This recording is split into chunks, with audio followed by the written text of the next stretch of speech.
DJ Truna.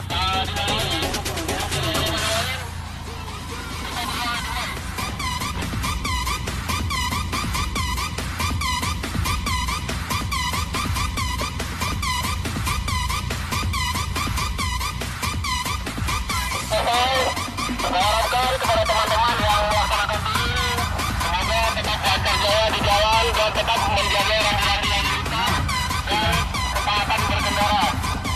Saya ucapkan selamat kepada kawan-kawan yang akan melaksanakan ini semuanya. Terima kasih. Masyarakat pilihan segera.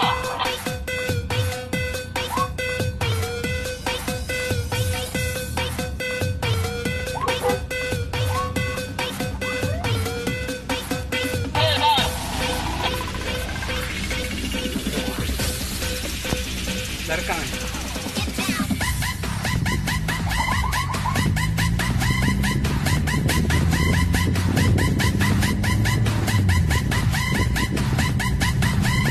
Joy, di belakang gimana monitor Om?